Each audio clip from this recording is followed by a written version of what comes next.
안녕하세요. 저는 경기도에서 지극히 평범하게 사는 30대 여자입니다. 여러분의 인생 좌우명은 무엇인가요? 저의 좌우명은 뿌린 대로 거둔다예요. 저희 부모님은 제가 어릴 때부터 남에게 상처를 주면 그 상처가 그대로 돌아오고 도움을 주면 제가 힘들 때 도움을 받을 수 있다고 가르치셨어요.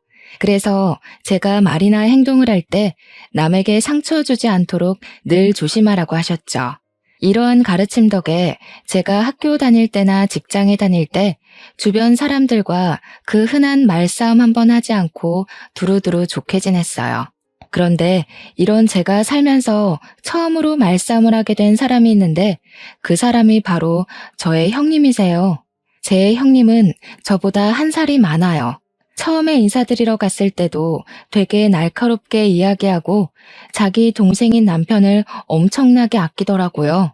그리고 무엇보다 남편과 시아버지가 대형 병원에서 일하는 의사라는 자부심이 정말 강했어요. 사실 우리 집은 그냥 노후 걱정만 안 해도 되는 지극히 평범한 집안이거든요. 형님은 우리 집 사정을 듣고 평범한 평민이 의사 남편과 시댁 만나서 팔자를 고치려 한다며 처음 만날 때부터 저를 그다지 곱게 보지 않더라고요. 그래도 제가 형님이랑 사는 것도 아니니 그냥 참고 넘겼죠.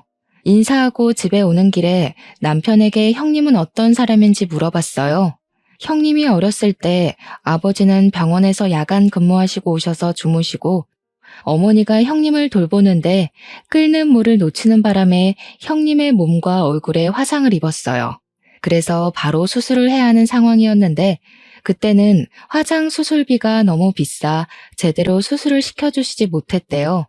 그 결과 흉이 매우 심해졌고 어른이 된 지금도 그 흉터가 몸에 남아 있어요. 그나마 다행인 건 흉터가 턱과 목 쪽에 있어서 머리카락으로 가리고 다니면 잘 안 보이긴 해요. 하지만 형님은 혹시 다른 사람이 보고 본인에게 좋지 않은 소리를 할까봐 일부러 세게 보이려고 막말을 하는 경향도 있고 자격지심도 많이 있다고 해요. 게다가 시부모님은 형님의 흉터를 보면 마음이 너무 아파서 미안한 마음에 형님이 제멋대로 행동을 하고 다녀도 그냥 오냐오냐 하고 키우셨대요. 이러한 이유로 형님은 예민하고 까탈스럽고 자기 멋대로인 성격을 갖게 되었죠.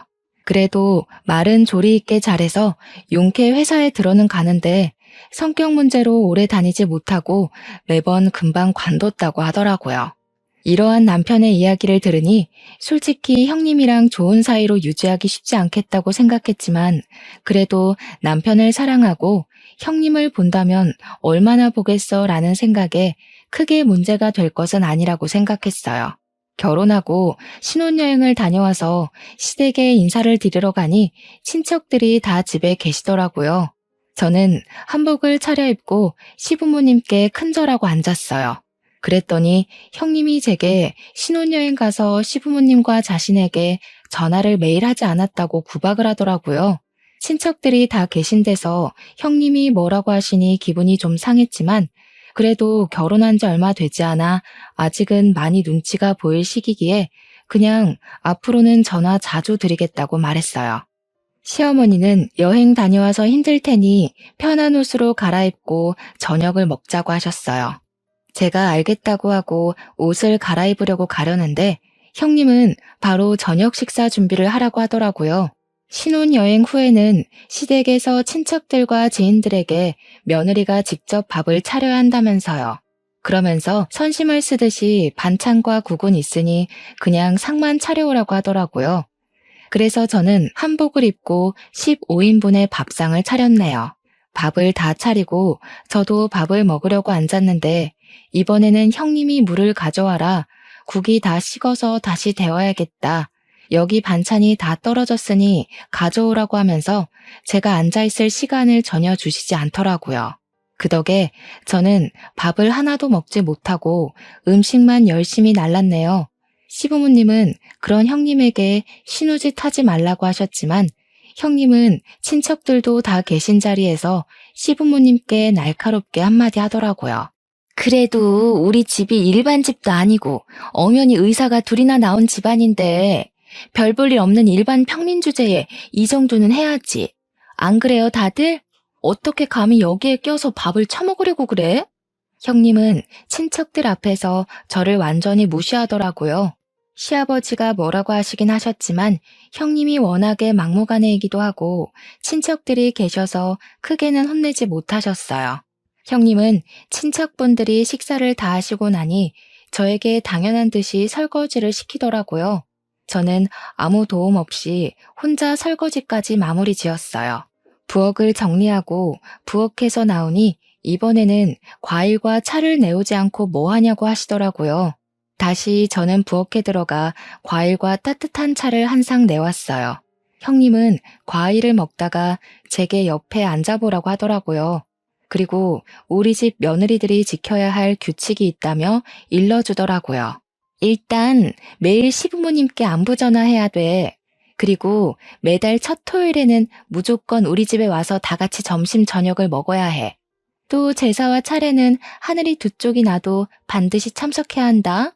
원래 우리 엄마가 이런 거 알려줘야 하는데 엄마가 워낙에 착하셔서 이런 얘기 못하고 도리어 며느리 시집살이 사실까봐 내가 대신 얘기하는 거야. 알겠니? 형님의 어이없는 요구에 황당하긴 했지만 그래도 시댁에 온 첫날이기도 하고 친척들도 계셔서 괜히 분란을 만들기 싫어서 일단은 알겠다고 했네요. 그리고 다음 날부터 형님의 본격적인 시집살이가 시작되었어요. 형님은 매일 아침 제게 전화해서는 시부모님께 안부 전화를 하라고 하시더라고요. 그러고는 저녁 때 또 전화해서는 안부 전화를 했는지 안 했는지 확인 전화까지 했어요. 제가 안 했다고 하는 날에는 며느리가 돼서 시부모님께 연락도 안 드리냐며 잔소리를 해대더라고요. 결혼 후 처음으로 맞이하는 첫째 주 토요일. 형님은 무조건 시댁에서 밥을 먹으라고 했지만 결혼하고 친구들에게 인사하고 밥을 사준다고 가지 못했어요. 솔직히 말하면 그때 형님의 말을 주의 깊게 듣지 않아 잊어버리고 있었어요. 친구들과 함께 있는데 형님이 전화 오더라고요. 우리 집에서 같이 매주 첫째 주 토요일에는 같이 밥을 먹어야 한다고 하지 않았냐면서요. 그러면서 빨리 오라고 5분에 한 번씩 전화가 오는데 정말 돌아버리겠더라고요. 결국엔 친구들에게 양해를 구하고 시댁에 일단 갔어요. 시댁에 도착하자마자 형님은 내 말이 말 같지가 않냐면서 엄청 뭐라고 하셨어요. 저는 도무지 듣고만 있을 수가 없어서 형님에게 화를 내며 따져 묻기 시작했어요. 이게 바로 제 인생 처음으로 한 말싸움이었죠. 형님이 말씀하신 거 잊어버려서 죄송은 한데요. 그런다고 친구들에게 결혼식 와줘서 고맙다고 밥을 사는데 5분마다 한 번씩 전화하는 것은 좀 너무하신 거 아닌가요? 네가 무슨 돈이 있다고 밥을 사. 이거 다 내 동생 돈으로 사는 거 아니야? 잘하는 짓이다. 우리 상우는 병원에서 그렇게 뼈가 빠지게 일하는데 너는 그 돈으로 친구들 밥도 사고 아주 팔자 좋아. 아니요, 오늘 친구들 밥은 결혼 전에 제가 모아둔 돈으로 샀어요. 남편 돈으로는 공동 생활비만 쓰고 있어요. 시부모님은 점점 언성이 높아지는 저와 형님을 말리셨지만 형님은 자기 동생 돈으로 제 친구들에게 밥을 사줬다는 오해를 하시며 화를 엄청나게 내시더라고요. 저는 형님의 이러한 지나친 간섭이 답답했지만 제 남편은 병원 일로 이야기는커녕 얼굴 보기도 힘들고 잠도 거의 자지 못하고 눈만 뜨고 다니는 상황인 것을 알기에 어쩔 수 없이 혼자 속으로 사겼답니다. 결혼 후 첫 명절이었어요. 남편은 역시 또 당직이라 병원에 있었고 저 혼자 시댁에 음식을 장만하러 갔었어요. 형님은 말로만 참견하며 잔소리를 했지만 이미 그 전에 몇 번 당해봤던 터라 그냥 그런가 보다 하고 한 귀로 듣고 한 귀로 흘렸어요. 음식 장만은 시어머니가 음식을 주로 하셨고 저는 뒤에서 보조 역할만 해서 생각보다 힘들지 않더라고요. 그런데 명절 당일 아침부터 형님이 자꾸 제게 이것저것 시켰어요. 아침에 차례를 지내고 설거지를 하고 집에 가려는데 갑자기 제가 해주는 음식들이 맛있다며 음식을 만들어주고 가라는 거예요. 제가 친정에 가야 한다고 해도 친정이 먼 것도 아니고 시간이 걸리면 얼마나 걸린다고 그러느냐며 자꾸 해달라는데 매정하게 안 해주고 가기도 조금 그렇더라고요. 그래서 음식을 다 만들었더니 또 지금은 입맛이 없다며 먹지도 않아요. 그리고 이제는 정말 집에 가려는데 주방 후드 청소까지 싹 시키더라고요. 저는 그런 형님의 말을 무시하고 제 짐이 있는 작은 방에 갔어요. 그런데 웬걸 형님이 문을 잠가버렸더라고요. 형님, 여기에 제 짐 있는데 방문 좀 열어주세요. 어머, 실수로 문이 잠겼네. 그런데 자물쇠가 없어서 어쩌나. 오늘 올케 집에 못 가겠네. 원래 며느리는 명절 다 끝나고 가는 거야. 무슨 벌써 집에 가려고 해. 그냥 이렇게 된 김에 오늘 자고 가. 여기 방문은 내일 열쇠 찾아서 열어줄게. 이러한 형님의 어이없는 만행으로 저는 그날은 결국 시댁에서 잠을 자고 다음날 형님이 이제야 열쇠를 찾았다며 문을 열어주어 연휴 마지막 날 친정에 갈 수 있었어요. 결혼 후 두 번째 명절 때는 시어머니가 입원하셔서 이번에는 차례를 지내지 말자고 시댁으로 오지도 말라고 하시더라고요. 남편도 병원 당직이라 출근해서 저는 오랜만에 늦잠을 잔 후 천천히 친정에 갈 준비를 하고 있었어요. 그런데 누군가가 우리 집 배를 누르더라고요. 문을 열어보니 형님이었어요. 형님의 손에는 커다란 장바구니가 있었고 그 안에는 음식 식재료가 가득 있었죠. 올케, 내가 예전에 얘기했지? 며느리는 반드시 하늘이 두 쪽이 나도 시댁의 제사와 차례를 지내야 한다고. 설마 우리 엄마 병원에 계신다고 차례 안 지내려던 거 아니지? 빨리 내가 장 봐온 거로 음식 장만해. 내가 도와줄게. 형님은 시어머니도 지내지 말라던 차례를 반드시 지내야 한다며 굳이 장을 봐오셔서는 음식을 장만을 시키셨어요. 처음에는 분명히 도와서 같이 한다고 해놓고서는 갑자기 급한 전화가 왔다며 자리를 뜨시더라고요. 한참을 지나도 오지 않길래 보니 큰방 침대에서 잠을 자고 있었어요. 결국 저 혼자 음식을 다 장만하고 차례도 지내고 뒷정리도 온전히 저 혼자 다 했죠. 정리까지 마친 뒤 할 일을 다 했으니 이제 친정집으로 가려고 짐을 챙기고 있었어요. 차례도 다 지냈으니 이제 친정에 가야 할 것 같아요. 그러니 형님도 이제 집에서 나가주세요. 저 지금 나갈 거예요. 뭐? 나가라고? 옳게. 그게 형님한테 할 말이야? 그리고 우리 상우가 먹고 자고 하는 집인데 집안 꼬락서니가 이게 뭐니? 이따가 상우 오면 푹 쉬어야 하니까 같이 집안 대청소도 하고 정리도 하고 가. 형님은 괜히 집의 상태를 지적하며 끝까지 나가지 않았어요.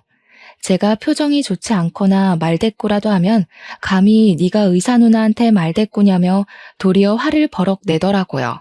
그렇게 나가지 않고 끝까지 버티는 형님 때문에 두 번째 명절에도 연휴 마지막 날에 친정에 갈 수 있었어요. 그 뒤로 저는 아이를 가졌어요. 아무 문제 없이 무사히 아들을 낳았고 이름은 시아버지의 뜻에 따라 김성준이라고 지었어요. 그 후 조리원에 2주 동안 있다가 성준이를 데리고 집에 왔는데 집에 형님이 있는 것이 아니겠어요? 옳게 살이 많이 쪘네. 이러다가 우리 상우가 바람이라도 피면 어쩌려고. 관리 좀 해야겠다. 아기를 이제 막 낳고 온 사람에게 몸은 괜찮냐고 말하지는 못할 망정 살이 많이 쪘다느니 관리 좀 하라는 게 말이나 되나요? 저는 참지 않고 바로 형님에게 따졌어요. 아기 낳고 왔으니까 그러죠. 아, 형님은 아직 결혼을 안 해서 애를 안 낳아봤으니 모르시나 봐요. 감히 하늘 같은 형님한테 무슨 말대꾸야?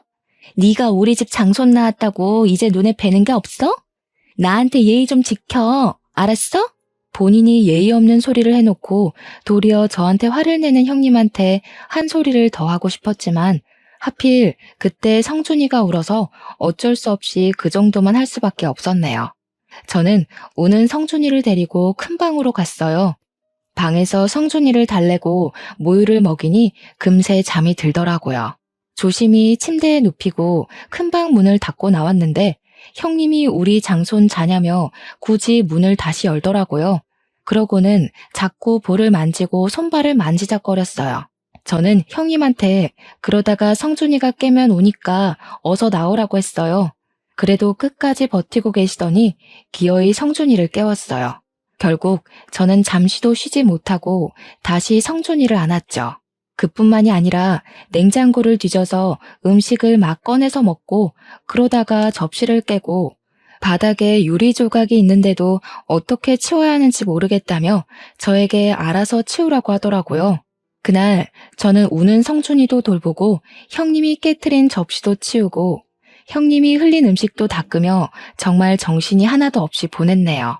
형님은 그날 이후 하루가 멀다고 저에게 영상통화를 하셨어요. 심할 때는 하루에 3번도 전화를 하셨죠. 한 번 전화를 시작하면 최소 30분은 통화했어요. 그럼 저는 아무것도 하지 못하고 30분 동안 벌서듯이 핸드폰을 들고 있어야 했어요. 한 번은 제가 음식을 하고 있어서 대충 핸드폰을 세워놓았더니 성준이가 제대로 보이지 않는다며 큰 소리로 불러대며 우리 집 장손 얼굴을 보여달라며 닥달을 하더라고요.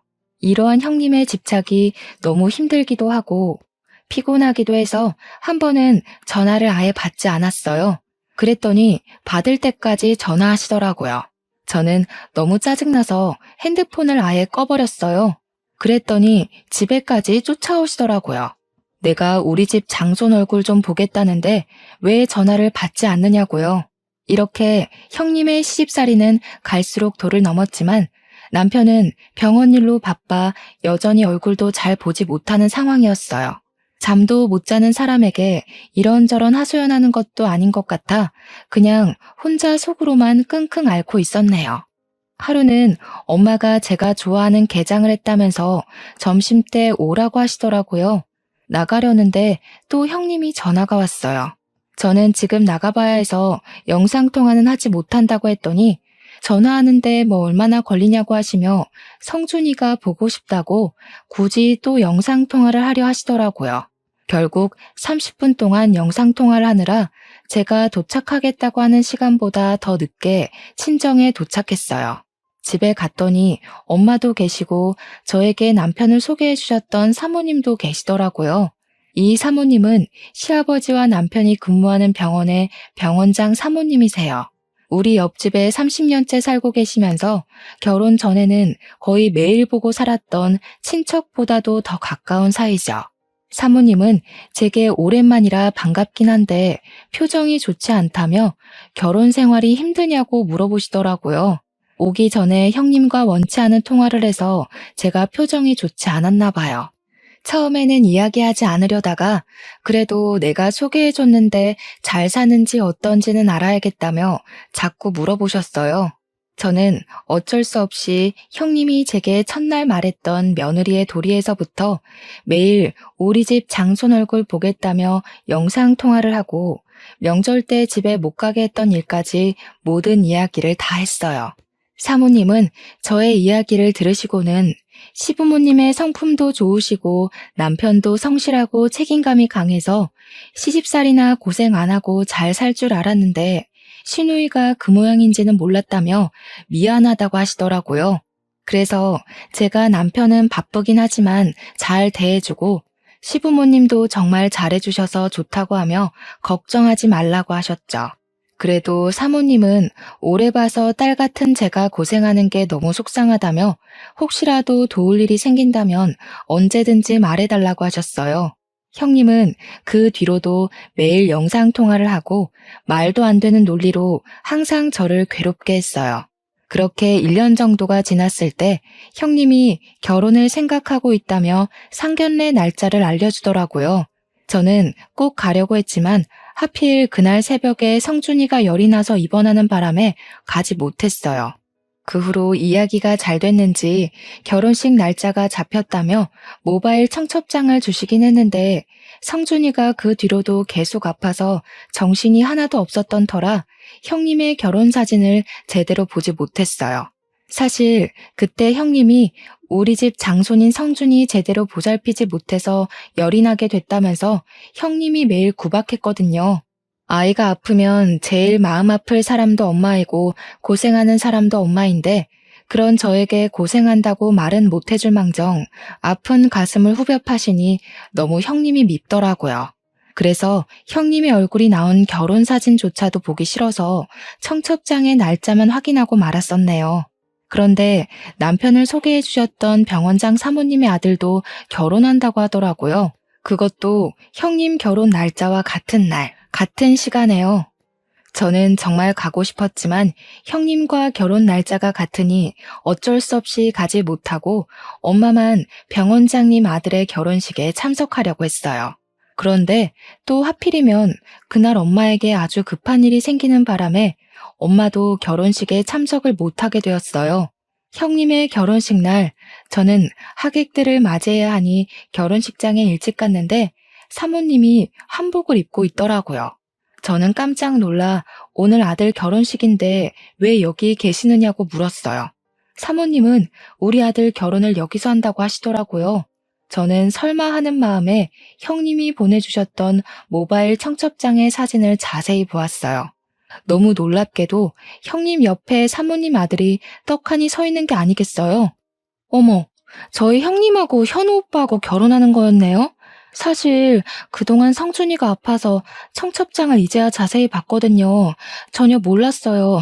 그럼 그때 너에게 그렇게 시집살이를 시켰다는 그 형님이 바로 내 며느리인 거니? 네, 상황이 그렇게 되었네요. 그래? 알겠다. 내가 잘 기억해두고 있으마. 그동안 정말 고생 많았다. 사모님은 제게 그동안 고생 많았다는 의미심장한 말씀을 남기고 하객을 맞이하러 가셨어요. 이윽고 결혼식이 시작되었어요. 평소에는 그렇게 날카롭고 예민하고 신경질적이었던 형님도 결혼식을 한다고 웨딩드레스를 입고 신부 화장을 하니 아주 곱고 참해 보이더라고요. 그렇게 많은 사람의 축복 속에 결혼식은 무사히 마쳐졌네요. 일주일 뒤 친정엄마가 별일 없으면 저녁 먹으러 오라고 부르셔서 집에 갔어요. 친정에 도착하니 엄마가 나갈 준비를 하시며 오늘이 형님 신혼여행 마치고 시댁으로 인사 오는 날인데 저한테 같이 가자고 하시는 거예요. 저는 보기 싫은 형님이 인사하는데 왜 굳이 내가 그 자리에 가느냐고 했죠. 그랬더니 사모님이 저한테 꼭 같이 오라고 했다며 사모님 집에서 저녁을 먹자는 거예요. 마침 남편도 야근하고 저 혼자 저녁을 먹어야 하니 그냥 엄마를 따라 사모님 집으로 들어갔어요. 잠시 뒤 형님이 한복을 입고 엄청 다소곳한 척을 하며 들어오더라고요. 형님은 그 집에 있는 저를 보고는 깜짝 놀라셨어요. 네가 왜 여기에 있어? 형님, 사실 여기 옆집이 바로 제 친정이에요. 그리고 사모님은 여기에 살면서 30년 전에 알게 되었는데 제가 어릴 때부터 거의 매일 뵈서 친척들보다 더 가까운 사이예요.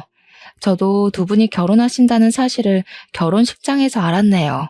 그전에는 아시다시피 성준이가 매우 아픈 바람에 정신이 없었거든요. 그런데 형님, 세상 참 좁네요. 그렇죠?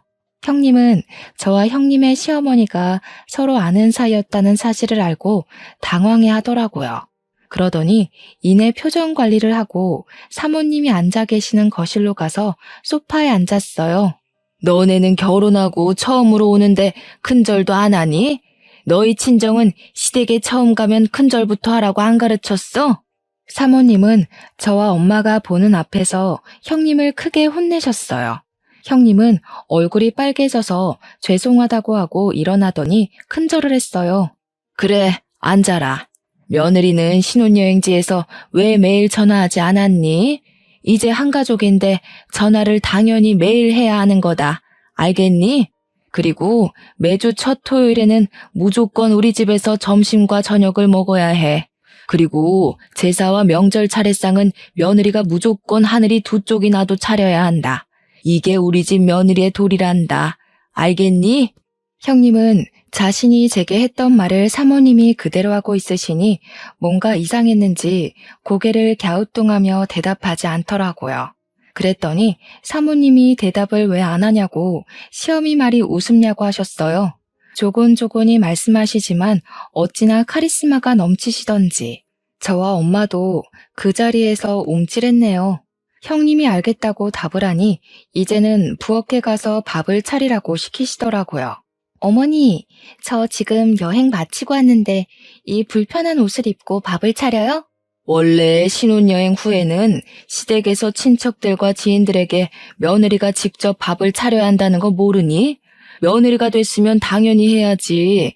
손님들 배고프시니 잔말 말고 빨리 가서 밥 차려. 형님은 제가 처음에 시댁에서 했던 것처럼 한복을 입고 부엌으로 가서 한상을 차렸네요.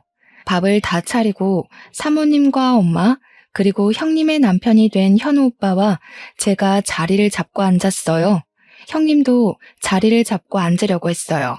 너는 지금 말고 이따가 먹고 여기 옆에 서 있으렴. 명색이 병원장 사모의 손님들이 오셔서 식사하시는데 어디 이 자리에 앉아서 밥을 먹으려고 하니? 버르장머리 없기는. 아휴. 형님은 얼굴이 시뻘개져서는 앉으려다 말고 일어나서 사모님이 지정해 주시는 곳에 서 있었어요. 저는 맛있게 밥을 먹고 있는데 옆에서 자꾸 뭔가 따가운 시선이 느껴져서 보니 형님이 저를 매섭게 째려보고 있었더라고요. 저는 그런 형님의 얼굴을 보다가 사례가 들렸어요. 미진아, 괜찮니? 편하게 천천히 먹으렴. 얘 며느리야. 밥 먹을 때 옆에 세워두는 건 장승처럼 서 있으란 뜻이 아니라 그때그때 필요한 것들을 눈치껏 알아서 가져오라는 거다. 미진이 사례가 들렸으니 빨리 물 가져와. 사모님의 말씀에 형님은 냉장고에 물통을 꺼내 제 앞에 물통을 그대로 내려놓더라고요. 사모님은 그런 형님을 보며 깊은 한숨을 쉬셨어요.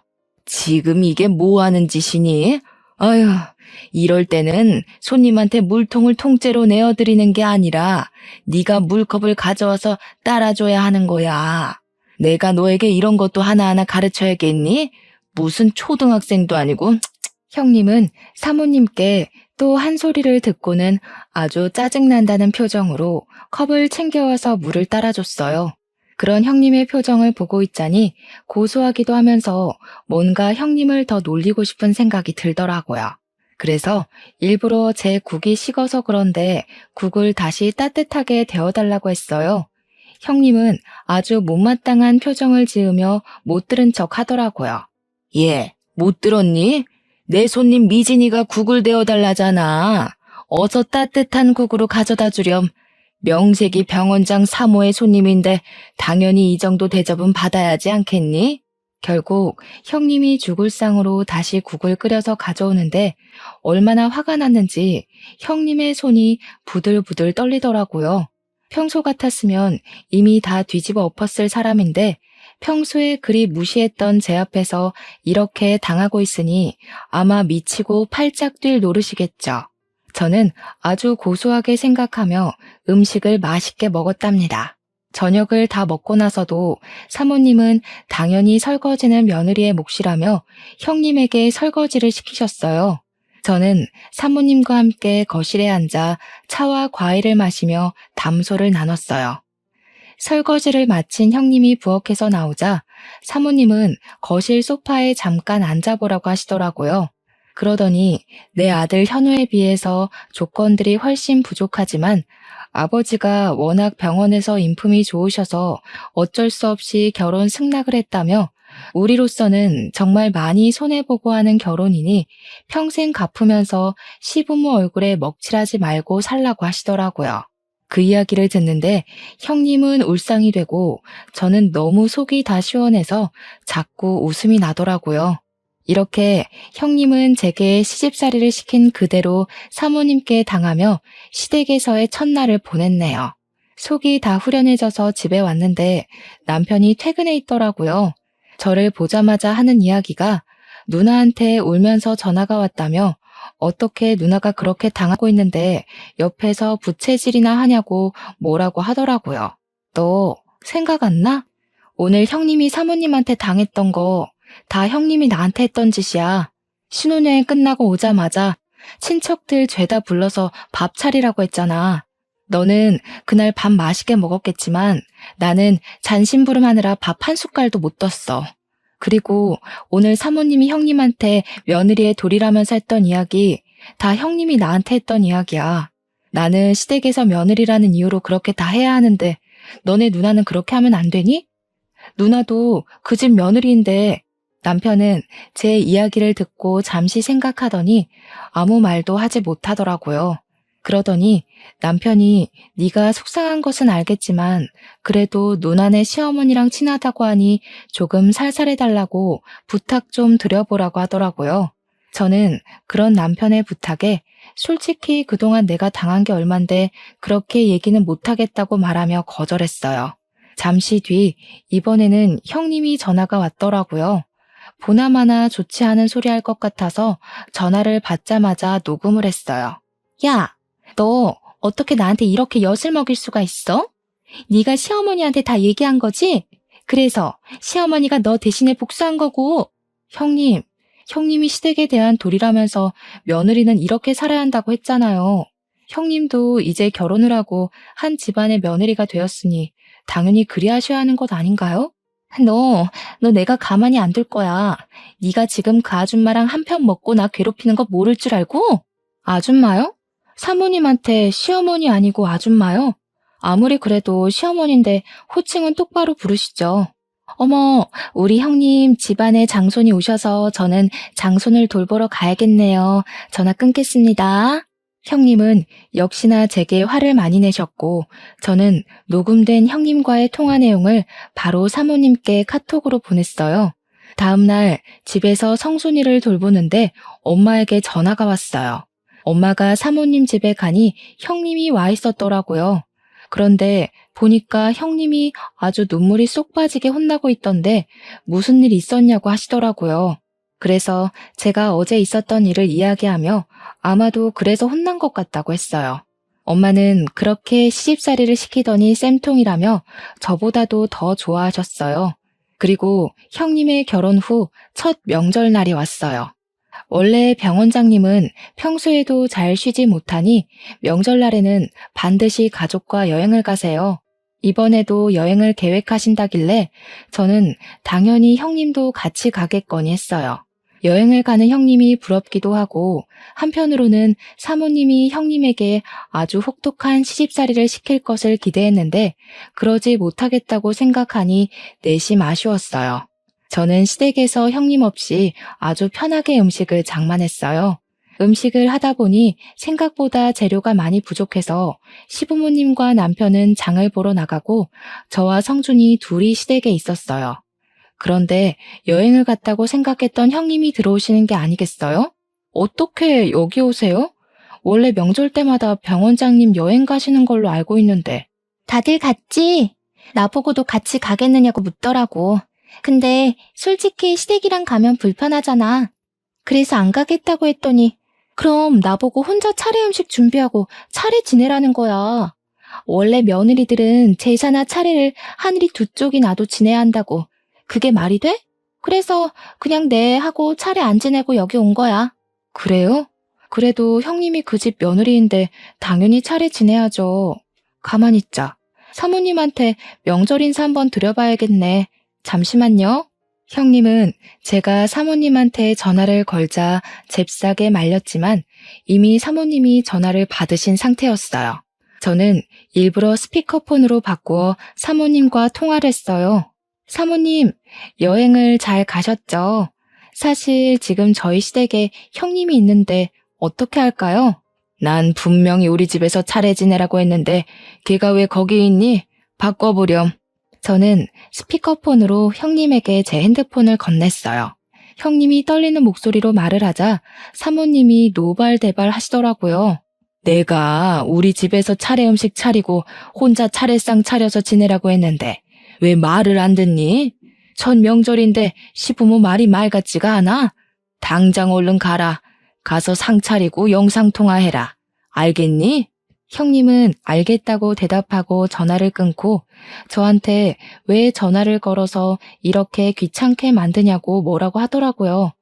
그때 장을 보러 가신 시부모님과 남편이 도착했어요. 너는 첫 명절인데 시댁에 안 있고 왜 여기 있니? 다들 여행 갔는데 나 혼자 시댁에 남아서 차례를 지내라 하잖아. 말이 돼? 그래서 여기로 왔는데 세상에 전현이 시어머니가 자기 아는 사모님이라고 전화 걸어서 나 욕먹게 했어. 당연한 거 아니니? 네가 며느리한테도 그렇게 알려주지 않았니? 당장 너희 시댁에 가서 차례상 차려라. 어떻게 너는 내 얼굴에 이렇게 먹칠을 해? 아빠, 어떻게 나한테 그래? 지금 시아버지, 시어머니가 날 얼마나 괴롭히시는지 알아? 나 정말 너무 힘들어서 이혼하고 싶다고. 병원장님 내외분 경우가 없으신 분 아니시다. 네가 뭘 잘못해서 그런 거겠지. 그런 줄 알고 앞으로는 절대 이렇게 오지 마라. 이혼? 이혼해서 나랑 네 동생 얼굴에 먹칠만 해봐. 그땐 우리 영 끊고 넌 집에서 쫓겨나는 거야. 명절을 편하게 보낼 생각에 집으로 왔던 형님은 시아버지와 시어머니의 성화에 다시 울면서 사모님 댁으로 가더라고요. 저는 그 후로 형님 없이 아주 편한 명절을 보냈어요. 그 뒤로 형님한테 전화가 왔어요.